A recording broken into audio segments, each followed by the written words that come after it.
the energy. We are back. Episode 3 of Drinking with Brian Bonilla. Yeah, we should add like some effects, yeah. But Busy Friday.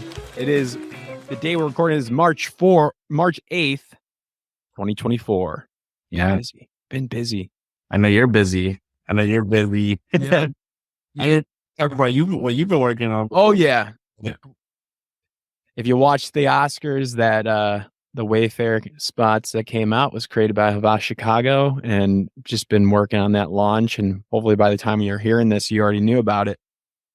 So go check out that work. I believe Adrian already covered it in Ad Age. So got to give some love there. Thank you, Adrian, for that. So definitely go read about that. But this is not about that. We got some good stuff lined up, Brian. Yeah. We got some good stuff. What's the structure of this episode? You want to do an overview? Yeah, I think, we're keeping something, we're changing a little bit of things, and we're adding things, and that's just the nature of how this works. We're going to do one agency story of the week, deep dive. And then we're going to do the rapid fire thing again last week or 2 weeks ago. When was that? Yeah. Valentine's Day, we did Smash or Pass. We did Smash or Pass. And now we're going to do similar concept. I'm going to rattle off some headlines.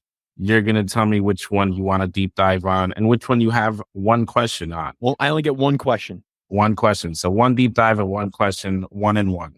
I like that. And after that, we actually have a special guest. Do you want to talk a little bit about who our guest is? No, not allowed. People got to keep listening.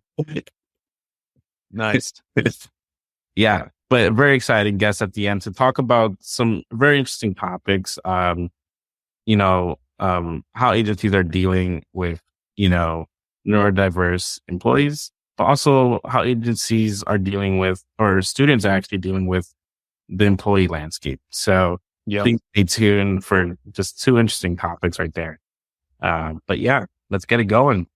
All right, Brian, let's get into it. Agency headline of the week. What do we need to know, Brian? Yeah, I mean, there were a lot of good agency stories this week. But to me, the one that I think requires more of a conversation. So Barkley and OKRP merge to form BarkleyOKRP. And, boom. I know if you're, from the West Coast, East Coast, maybe you're a student who doesn't know these agencies, right? Yeah. But you should probably. And the thing is this, right? Whopper, whopper, whopper, whopper. Yeah, if you ever heard that jingle, then, OKRP is responsible. So you can thank them or maybe you hate them. I don't know. But two very interesting agencies, right? And 2 independent agencies merging. Barkley, a 500 or so person agency, headquarters in Kansas City, offices in New York and Denver and a few other places. OKRP, small agency, borderline small agency, so around over 150 employees, Chicago based. They shocked the industry a bit a few years ago when they won the Burger King account. Mm-hmm. And they created that jingle that, the Whopper Whopper jingle that actually, went viral and, people were singing on TikTok and stuff. And I know it was stuck in my head for a bit. So two agencies who, Barkley's been really good at new business, has big clients like Smoothie King, Red Lobster, Motel 6, AMC. And OKRP, has Metro by T-Mobile and Burger King. They've done work for Alibaba and a few other, interesting brands. So these are not, random agencies. These are really well-known agencies, coming together, to form, an independent shop, over 600 employees with capabilities in strategy and social and content. And I don't know, we're just seeing more mergers in the industry. We're seeing more acquisitions and mergers in the industry. Yes. Usually we see smaller independent shops get acquired, they sell, they're part of a holding company or a consulting firm or tech. We see that all the time. That's the trend. But this is different. this is new. This like maybe I don't know, but to me, this is like the first like two independent shops merging together, still independent, one super independent beast. Well, I would say, technically, I wouldn't call them independent at this point. Ooh. I think slightly majority owned by a private equity firm. So, who helped orchestrate the deal. And, I think, when I spoke to Jeff King, the CEO of Barkley, he coined this phrase big indie, and I think that they will feel probably still like an independent, but I think this is one of those situations where you have to see how the cultures. So can we call that a big independent shop? Yes or no? Or is that technically not the case because did the private equity firm acquire both of them and put them together and facilitate the merge, or do they just deal advise? They brought the two together. So they had a small stake in Barkley, and I guess OKRP was also working with that private equity firm Keystone Capital, looking for deals. And they just the private equity firm had the idea to introduce the two, and it worked out. So they own a slight majority of the new entity. Interesting. They did not own a piece of OKRP before that. No. Private equity seems interesting. That could be a career route of mine. Yeah, you want like that'd be kind of cool.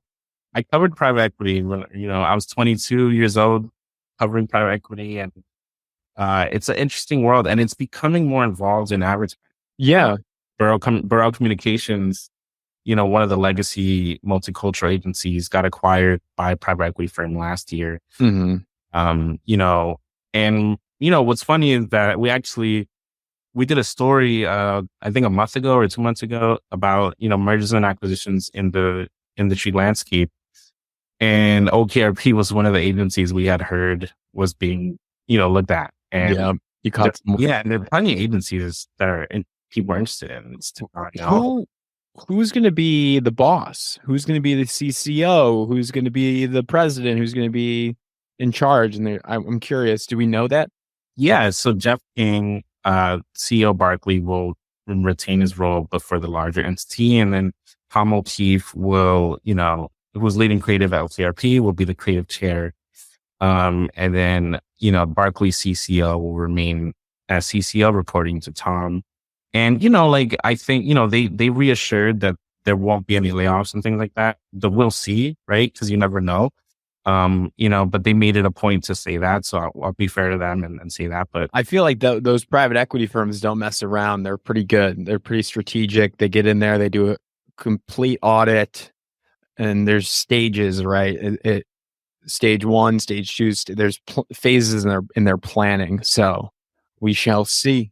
But, I think it's two shops that maybe, people wouldn't have thought of. No. Maybe, for different, like a Kansas City agency and a Chicago agency. I think that was a really interesting, merging of cultures. And the name, I don't know how you feel about the name. We'll see how that Barkley OKRP.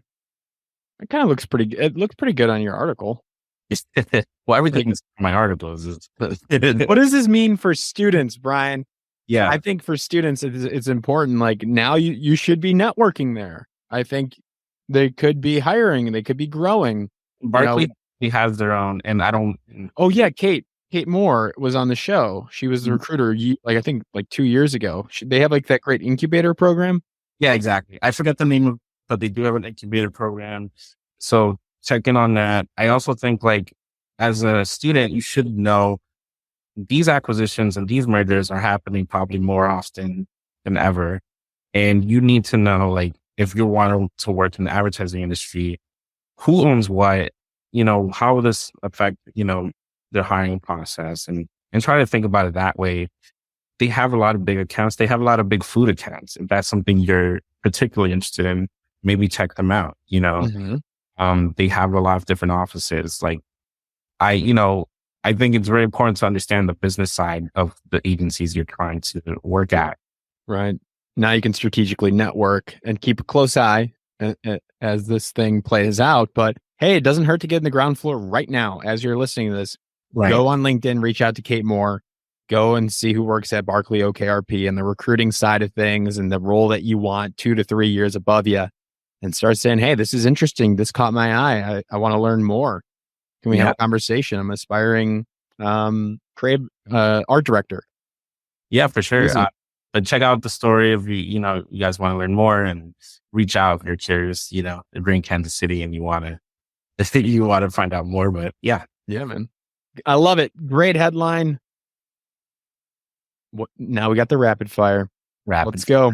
Kick it off here. We should have like the words like rapid fire and just like the whole thing. Yeah. Rapid fire. All right. You ready for this? Yep. All right, let's do this. Okay. First headline: Why Gut is launching a design practice. What are the, is it skip or pass? What is it? Skip. Yeah. Remember, you only get one deep dive. Just letting you know. All right. That's cool though. People should read it. Even if I pass, this is my opinion. You should still study these things. Wieden Kennedy lays off 20% of Portland staff. Yeah, we're gonna have to deep dive that and figure out what's going on, because that is a Hall of Fame shop, and we don't want to see people getting let go, but we need to learn and figure out what the rationale is behind it and how we should network and learn from this. So let's deep dive this one. Not that I love the news, but we need to learn. Well, I wanted to get your perspective before I talk about it. Like, when you read that article, when you read that headline, like, what's your reaction? Like, what do you think? Yeah. So Wieden Kennedy, Portland specifically, right? Yeah. So what I know just from the industry landscape, that it seems, my perception is that the New York office is doing super well. I believe that's where they house McDonald's and it's probably some of their other large clients. To me, the shift is, do these agencies need multiple locations, Mm-hmm. right?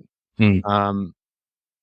So yeah, I believe that the Nike might be the big thing holding them up. Thumbs up. I don't know why I did that, but yeah, I think it might be because of the New York is doing really well. Yeah, I mean, look, Wieden, probably one of the more unique shops that we have left, just because of the legacy, of just the founders who've passed now, and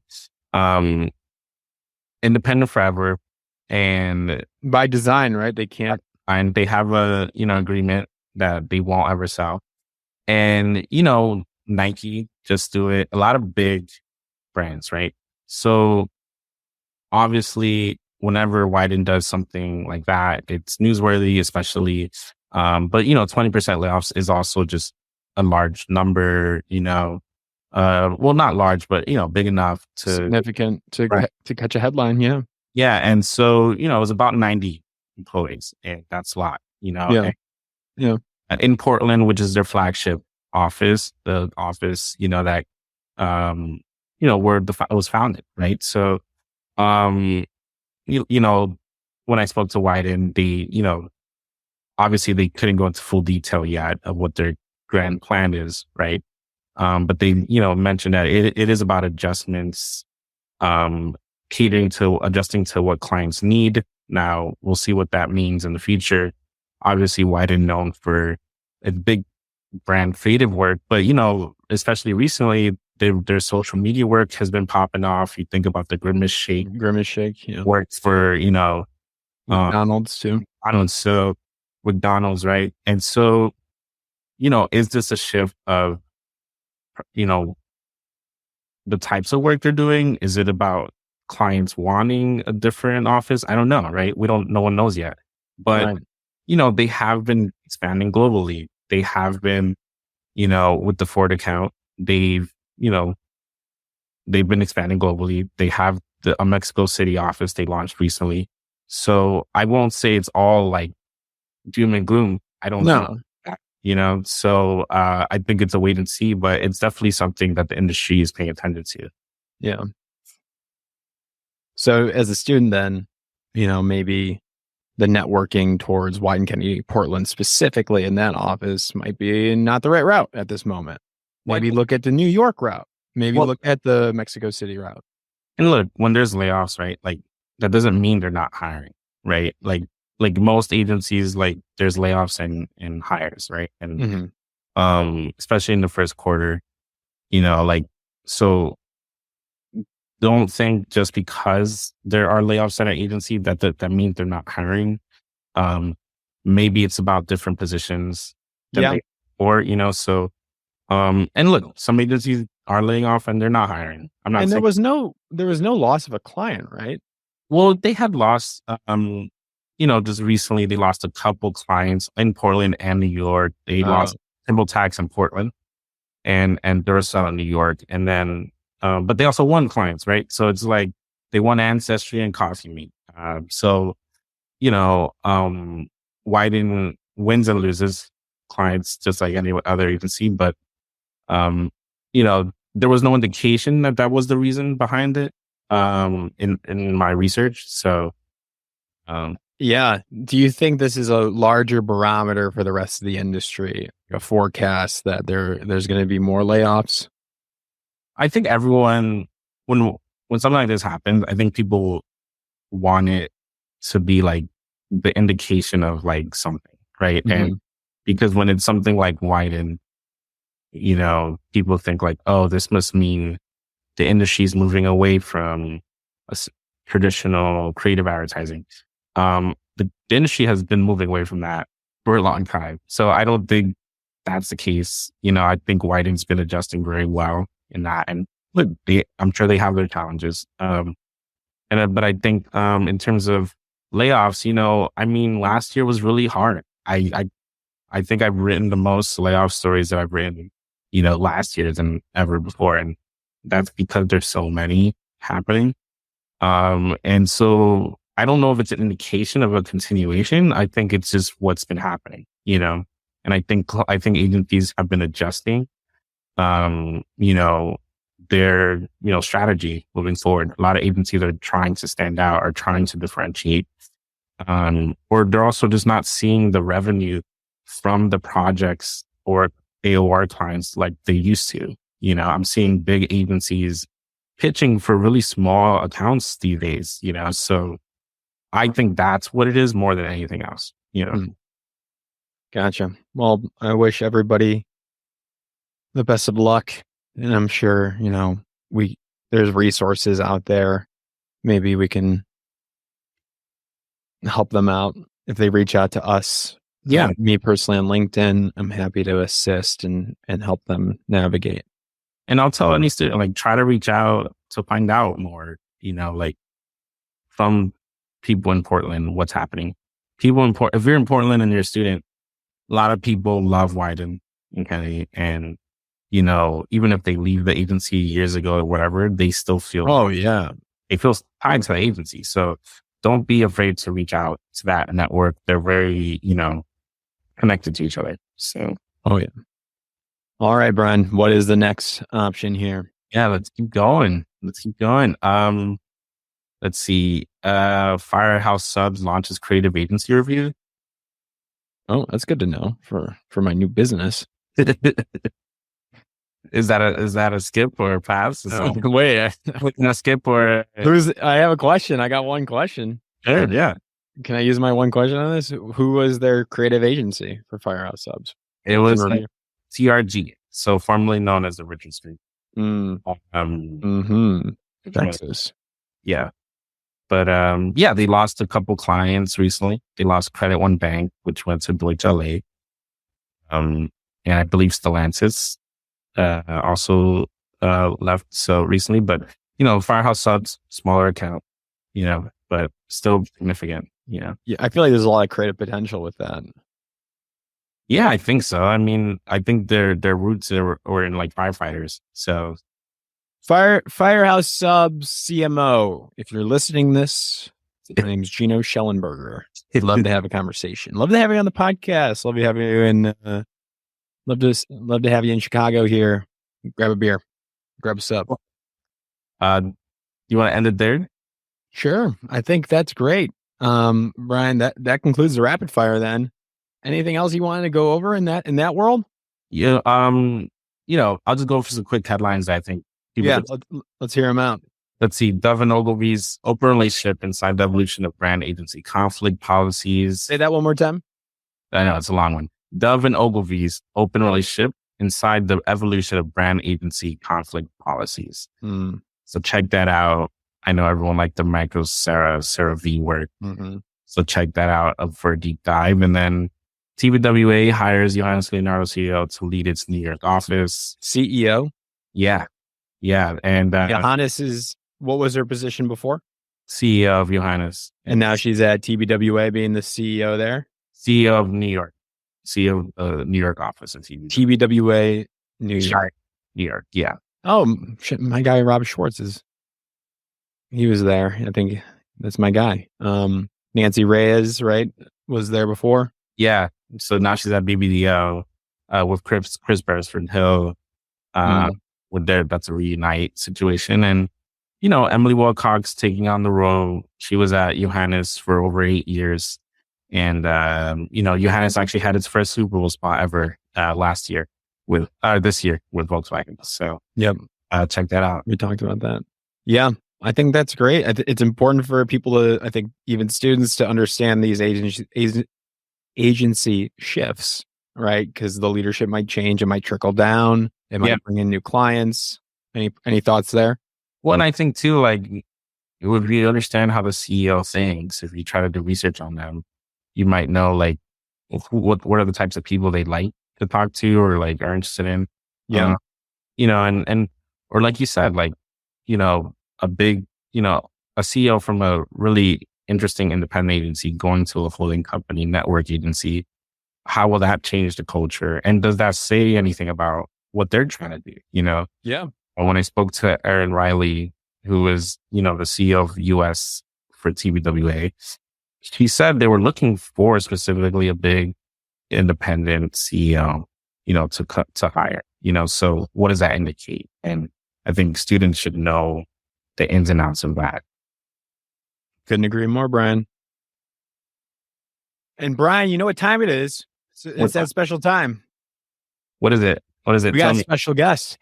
We got somebody joining us. It's not just breaking with Brian Bonilla all the time. We like to feature some other reporters, other industry folks. We got a very, very special guest today, Lindsay Rittenhouse. Everybody welcome Lindsay. Thank you. Happy to be here. Lindsay, one of my amazing colleagues, and we work a lot together on different stories. Senior reporter, right? But you cover specifically kind of everything, but yeah. Not that specific, but you do a lot of deep dives, which I think is amazing. And, you've done a few recent stories, and I think, we'd love to have you as a recurring guest once in a while. But there were a few stories in the past couple of weeks that you put out that I thought were really interesting, and we kind of just wanted to talk about them. Right, Geno? Heck yeah.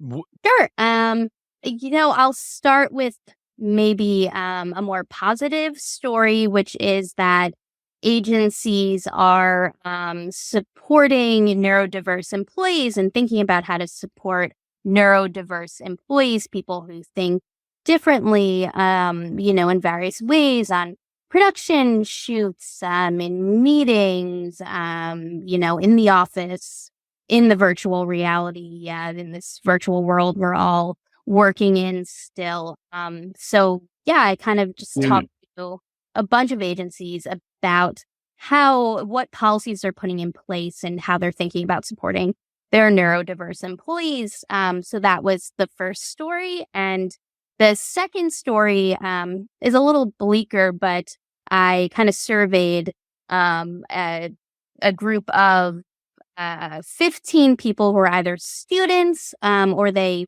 recently graduated an advertising program and are looking for jobs. So people from the University of Texas at Austin and recent alumni of the Building Leaders and Creators internship program, which is for diverse ad professionals.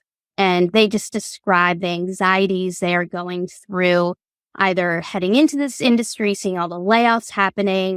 The ones who are in college right now are seeing their professors being laid off, and it's causing a lot of anxiety for them. And then the alumni are just finding it really hard to find jobs right now. I mean, as Ad Age reported today, Friday, U.S. advertising employment fell by 400 jobs in February. So that was the first time since last spring.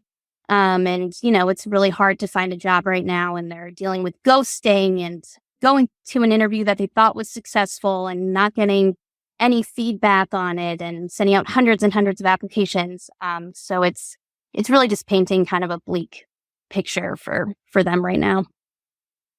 Yes. Well, we'll dive into that part, but first let's start with the positive on the neurodiversity and the policies put in place. So Brian, my first question, I didn't mean to step over you if you had one. I want to know what agencies really stood out. What are they doing? What for that? What'd you hear? What are you excited about?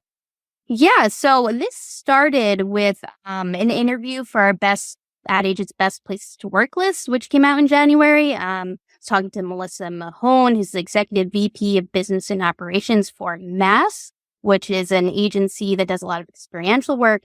And she had brought up that they were, thinking in different ways about how to support neurodiverse employees. And some of the things they brought up was like, a lot of their employees have to be on shoots and out, setting up for these experiential events that, they really is their expertise.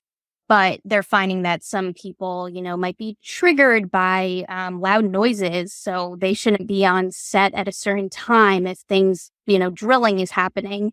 They're also a remote company. So when they're not out, on set or anything, everything's remote, and they say, cameras can be off because there are certain people who don't want the spotlight on them. There are things like that you have to think about. And I think it's just a lot about being flexible and open and listening to your employees and the different needs that they really, have. And there are some holding company agencies that I think stood out as well.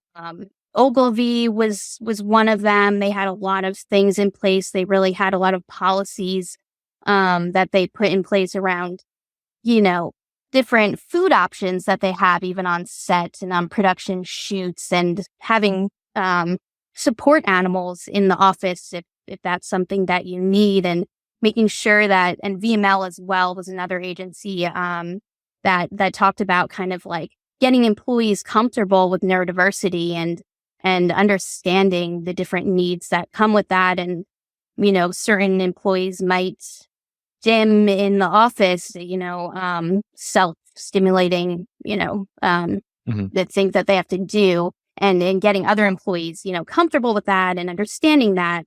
So those are kind of interesting things that jumped out to me.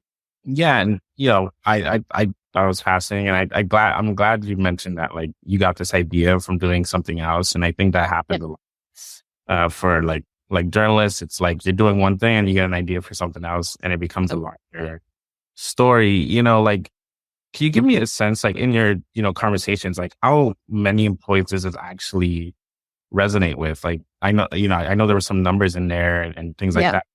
And like, how wide is the neurodiverse spectrum, Yeah, well, I'm really glad you brought that up. It's really interesting because that was something that I was talking to Nathan Friedman about. He's a former Ogilvy executive who's now the co-president and chief marketing officer of Understood, which is a social impact organization focused on helping people with, who are neurodivergent.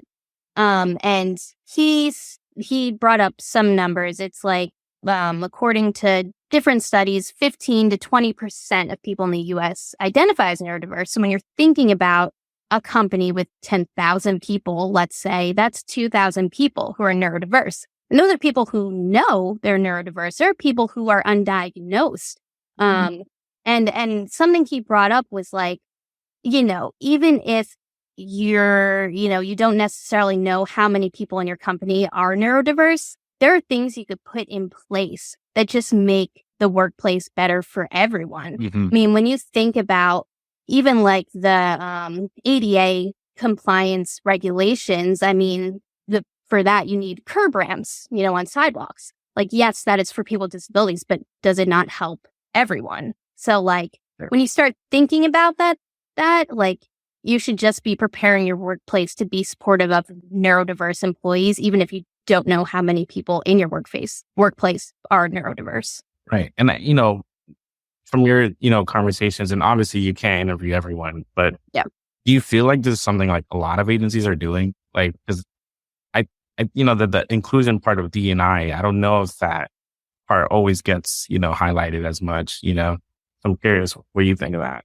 Well, I cast the wide net, as I tend to do with these stories. And I didn't, like, you think about how many agencies are out there, and there was maybe 5 spotlighted in this. So if that tells you anything about, how many people are really moving forward with concrete policies and really thinking about this, I think that probably is a little bit telling. But, it's getting there. I think it's becoming more widely recognized, and, seeing big holding company agencies actually put policies in place, I think is encouraging that more people are thinking about it. So, yeah, especially when you write about it and get it out there, and the awareness about it, it helps us on the agency side to think about, oh yeah, we should be doing this. Let's get this going here. So we appreciate you writing and covering that. Thanks, Tim. You want to switch gears, Geno, on the... Yeah. So that's good news. We'd like to hear that. Some progress, some momentum, bettering the workplace. Now we got to get people into the workplace, right? Yeah. And this is where I'm going to probably nerd up with you on, because our whole mission is here to help people break in and thrive in advertising, communications, journalism, public relations, all client side, agency side. This is what we live for. So let's dive deeper into the current state on how students or people trying to break in. So the sentiment is, what are they thinking? What's going on? So they're not feeling too confident, you said. No, they're seeing, their, LinkedIn timelines are consumed by layoff announcements. Their own professors, like I mentioned, are being laid off. That's discouraging. The professors from the academic side, or are they instructors that are working in an agency? Or the actual... I would say the adjunct professors who are also, working at agencies, and they're witnessing them be laid off. It's really discouraging. And then you get reports coming out that, employment did fall. Although I will add to that agencies in particular will cut staff in Q1. So I think, keep an eye on how the employment, trends over the next few months. But yeah. So what do we think? Did you have any insights on what they can do? Yeah. So, there are certain, there are bright spots, not all doom and gloom, as I believe Marla Kaplowitz, 4A CEO and president, said. But yeah, look out, read the news, look out for the agencies that just want a big piece of new business, apply there because they will staff up when they bring on a new piece of business. Be patient, be resilient, keep trying, I guess. The best, and get different skill sets, skill sets in AI, try to do some online courses, build up your portfolio as much as possible, network as much as you can. I think people are very open to having conversations, and just, if you really want to, work on Nike, I don't know, reach out to who is leading the Nike account at Biden or something. Just try to have a conversation with them, try to network with them. No one, I don't want to say no one, but I think people are open to that, and just, be resilient, I guess. Yeah. And, this year, right? Because you highlighted some programs in there too, like the BLAC program and things like that. And, I wonder how aware students are of these programs. And, I don't know, is it, we have seen some traditional portfolio schools, suffer a little bit the past few years. And so if there's a way students can have non-traditional ways of finding their way in. And Geno, I don't know if you've seen any of this, but I'm just curious, like, what you guys think? Like, is it about finding a non-traditional way in to the industry, or I don't know. I think when I travel and talk to students across the country, the biggest issue I see is that they're unsure on what they want to do by the time they graduate. And that is the toughest thing to see. You spend 4 years. I get it. Not everybody needs to know what they're going to do for the rest of their life. That's okay. But what I try to do with this podcast, and I encourage them to follow you both, is to really narrow in on what you think, what position, entry level, that you would best fit at. And hopefully that's a growing position. It's in demand. And highlighting that and getting them really specific. Where do you want to work? What role do you want to be? Why are you good at that? Those are the 15-minute conversations that I conduct. And it's really telling when they're passionate, then I can work with them. I'm like, oh, so you do like this brand. Maybe you can go to work directly for OnCloud, or maybe you can work for Shure Microphones directly. So I think in these moments when there is struggle, it's never a bad idea to invest in further education, your portfolio, skill sets, but also take the time to look and be introspective and be really clear. So when you have these conversations, you can be confident and say, I want to be a communications director at Havas. I want to be a journalist. I want to be an agency reporter at Ad Age. If you can get that narrowed in, that will help a lot. Yeah. There's then creative ways too, right? Yeah. Then you can do like the pizza boxes and crowbar in there.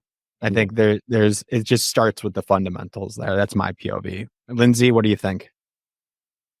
Yeah, I mean, I think that's great advice. I think, just, try to be as open as possible. I think to that point as well, I remember when I was a journalist entering the industry, and media is pretty similar with advertising, be hard to break into. And someone told me, like, don't be vying for that NBC job. Like, go to the local, newspapers and just try to get your foot in the door. I mean, my first job was an internship. It was paid. I do advocate for paid internships, but it was an internship, and that's how I got my foot in the door. And then, you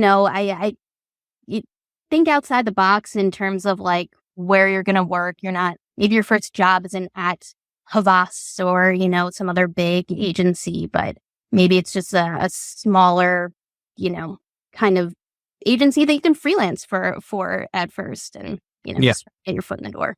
Yeah. And you never know, that small agency could win a big account, and then, right. It's getting caught up on like the names. Right. And I just try to do good work somewhere. And